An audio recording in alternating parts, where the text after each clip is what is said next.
ERS Fault's coming today, ladies and gentlemen. Yes, I know, and a couple of massive battles with Russell and Albon. I mean, why not chuck it in as well? If you missed the previous episode at Monza, I recommend you go and check one out before seeing this one, because, spoiler, had that first half of the back race with Hamilton, but then after that it just trailed away.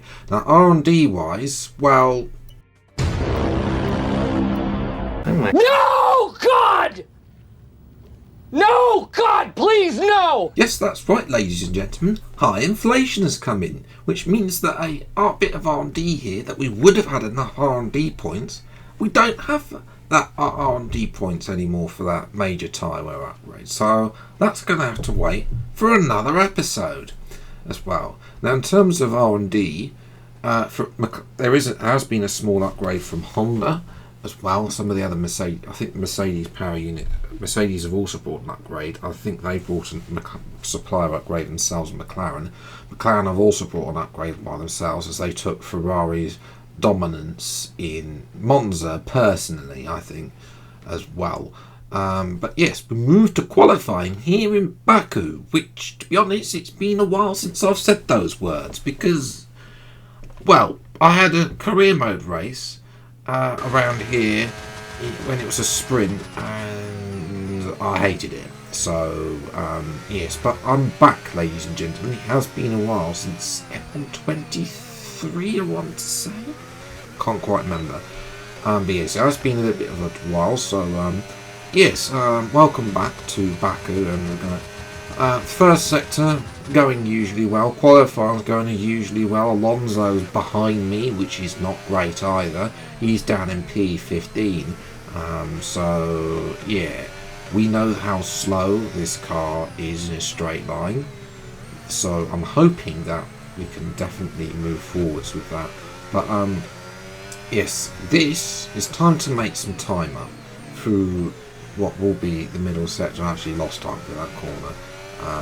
Then look at this, going to gain time through the castle section. So basically I've lost about a tenth pretty much through the first half of the lap, and now I'm just about to gain more and more. There's a reason why I have not touched overtake mode pretty much throughout this lap, and that's because it will just drain away like there's no tomorrow.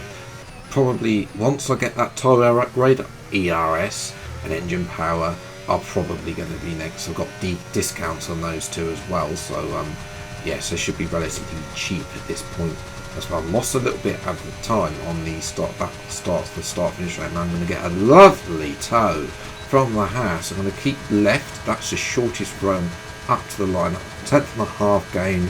And where, ladies and gentlemen, will that be? It will be P11. So yes, Leclerc is on pole. Piastri has a penalty, so Leclerc from Norris. Antonelli continuing his fine form, but Leclerc on pole by almost half a second. So yeah, Norris not doing too well. McLaren not looking forward to that. What was Piastri? Illegal blocking. I was not involved in that, so I can't tell you what we can do. Well, it's not going to affect me anyway. We'll still do time for the race.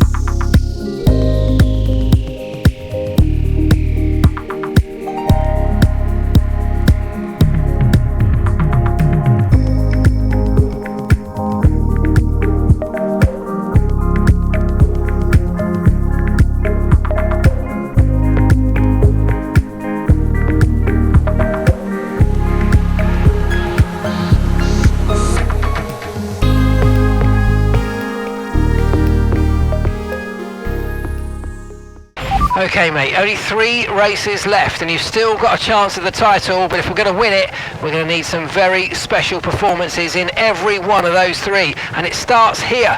Let's see what you can do today. Not entirely sure what Mark's on about there, because there's more than 3 races and I have no chance in hell of winning this championship. Race strategy is a one-stop, ladies and gentlemen. Now, yeah, medium softs, sorry, medium hard, excuse me, or hard medium. That's the question. And it looks like everybody except Hamilton is starting on the hard. So I'm going to join Hamilton on the mediums. That's for sure. To try that alternate strategy. We'll see what it's like. Undercut could be useful around here.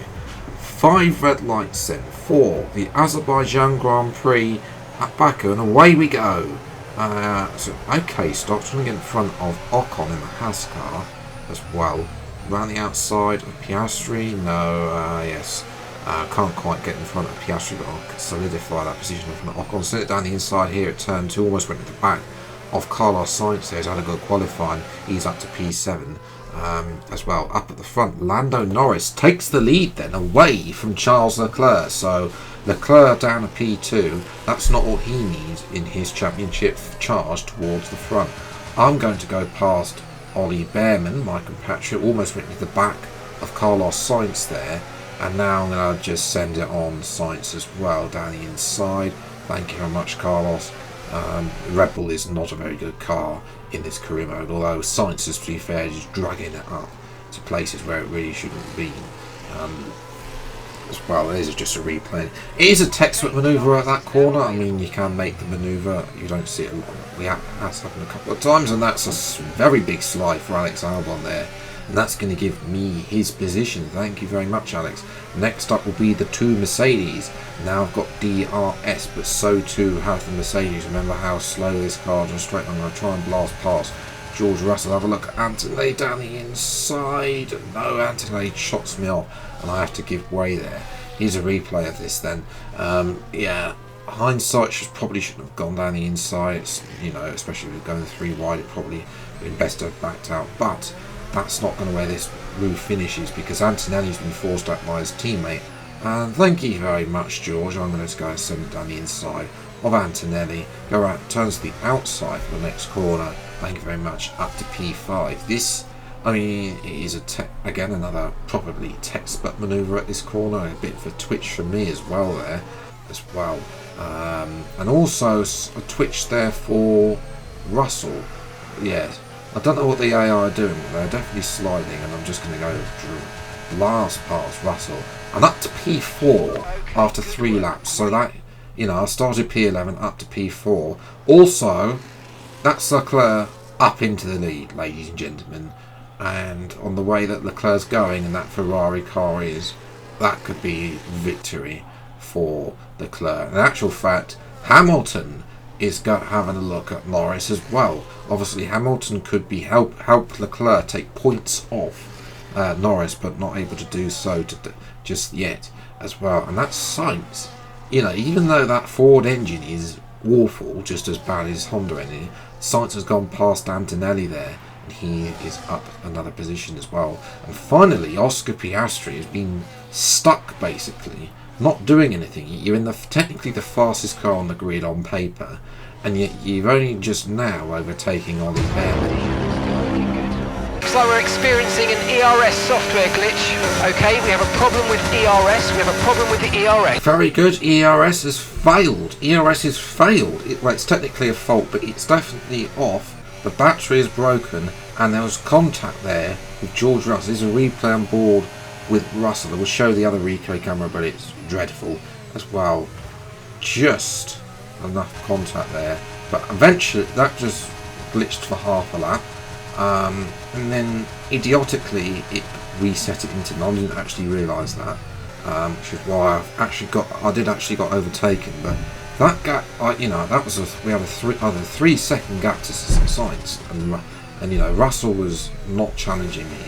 And then after that, you know, Sainz, Albon, they're now within DRS of me, which is unfortunate, really unfortunate. I was trying to stretch the legs, you know, and that ERS glitch has just really suffered me. There's me changing it back to medium as well, because the AI I don't use none as well, which, yeah, that is a problem. You know, they really need to use none, you know, hot lap overtake modes in particular as well. But yes, I was able to get past Russell there, but I'm not going to be too much because it's end of lap 8. It's his time to come in for my one and only stop onto a set of hard tyres. Hamilton's in as well. Yeah, I don't love all those cars going past. This is obviously a problem, and I was hoping. Hamilton looks like he's gone out into the middle of a train of cars, and I don't love how close I'm to the next train of cars. It might mean I'm going to have to make overtakes, hoping to be in clean air as well. It's not helping me is the two racing bulls, the slowest car on the grid. Neither driver has scored any points in this career mode, and Hajar is getting in front of his teammate there on the approach to the car section. I had a look at Dewin, but then decided against it. Jack almost crashed into the castle section. That would have been a safety car, which wouldn't have been good, because it would have given everyone a free pit stop. And now down here, instead at this corner, gave him as much space as possible. You can't. I want not to take too much of that curve on the inside, otherwise you will take off as well. But you know, this is. I can't be stuck behind Dewin. I need to get in front of the Australian in the Alpine as well. Next up is Stroll, and you know, I've now closed in and he's had a dreadful exit on turn 2, and now I'm just going to get Hajar. I'm going to use some battery to get Hajar as well. Move to the racing line as Hajar defends. I've gone way too deep there, but I have just about made the corner up to P17, ladies and gentlemen, and that could have been race-ending contact. That could have been a Piastri moment from IRL. Next up, I've finally caught up to Gabriel Bortoletto as well. He's slowing me down. That 1.1 second gap, that's not. I wanted that to be a bit bigger. You know, if that was at 3 seconds, I think that would have been good as well. Alonso, by the way, I don't know what's happened to a couple of others, but he snuck into the top 10 here as Fernando. So fair play to Alonso. I think he's undercut Piastri. I think he's undercut Behrman and Ocon too. So Alonso up into the points. I'm a sitting duck because I've run out of ERS and I just don't have any straight line speed. Russell's going to go past, Albon's going to go past. Albon's in for a surprise as I'm going to send it down the inside, but I think Russell has unfortunately gone, and that is because Hülkenberg, his Audi engine, has decided it doesn't want to take part anymore. He is out of the race with an engine failure. As we're going to move then to Fernando Alonso, my teammate, who's caught up to Carlos Sainz, and Piastri's there as well. So Sainz is starting to go backwards, just like that Red Bull car usually does as well. Alonso in front of Piastri, then he's up to P8 now, Fernando. I've got Albon all over the back of me. I'm slightly concerned about Antonelli because he is coming. That gap has gone 1.2 seconds out of us as I scrap away with Albon here. And you know, I mean, we are just slowing each other down. He's able to go past with DRS. I'm squeezing into the wall. Of course, we are in a championship challenge with Albon as well, so obviously we are fighting for what will be P4 in the standings, and I'm 2 points. I think I was 2 points behind him coming into this, so I will try. If I get in front of him, yeah, that means that we go level on points. Obviously, he's won 2 Grand Prix, I haven't, and there is Antonelli onto the final lap. He is caught up to us, so fair play to Antonelli. He was going backwards at one point behind Carlos Sainz, but now he's come back in the second stint using the better of those medium tyres, and now it's just about trying to defend. I've charged the battery. There's contact with Albon. Definitely felt that on the rear. Here's a replay on board with Albon as we go through then this final section of track. Yeah, he's lost his own play. I kind of think that's more on him driving into the back of me, really. But let me know what you think in the comments below. Who was at fault for that as well? Obviously, I'm just trying to take my normal line here as well. But now I need to use all the ERS and weave for life to try and block Albon up to the line. Hick, there goes Antonelli. Is that going to stop Antonelli? No, I don't think it is. Okay, pick up rubber and bring Was that I think, yeah, P6. I think Antonelli got me with a photo finish, ladies and gentlemen. As well, that must have been so close. We've had photo finishes here before. As well, you know, here's a replay. I've closed off, aggressively closing off Albon, and Antonelli says, "Thank you very much. I'm going to go through." Yes, Antonelli going through there to take both of us on the run up to the line as well. And you know, that, ladies and gentlemen, is very disappointing. 11 thousandths of a second separated myself and Antonelli as we crossed the line. So yes, P6. It's still a decent result, but you know, P4 was available today. Obviously, you know, Russell potentially a little bit too much pace, but I think that I could have kept in front of Antonelli and Albon with a little bit more engine power. Means though that I'm level on points with Albon, means that Russell's any chance of getting P3 is sailed out. Leclerc's cut Norris's lead to just 10 points, and Ferrari in front in the constructors. We are 6 points behind at Miss Williams in the constructors. So hopefully Alonso can carry on scoring. Colapinto did not score. He scored only once in the last 4 races. So yes, but that, ladies and gentlemen, we're going to leave it today's video. I hope you have enjoyed. If you did, leave a like, subscribe to the channel for news, see plenty more F1 25 driver career mode videos as we go on. There's 4 races left, not the 2 that Mark thought there was. Singapore, not a great track really for me. Ever since they introduced, they changed the curbing there, and they introduced that little section. So that's probably going to be a little bit of a struggle as well. So that episode will be out next week. All that is left for me to say a huge thank you for spending 20 minutes or so of your time watching me having an ERS fault and a massive battle with Russell and Albon in my F125 driver career mode videos. But until the next video then, I'll see you next time. Take care, thanks so much for watching, enjoy your day, and goodbye.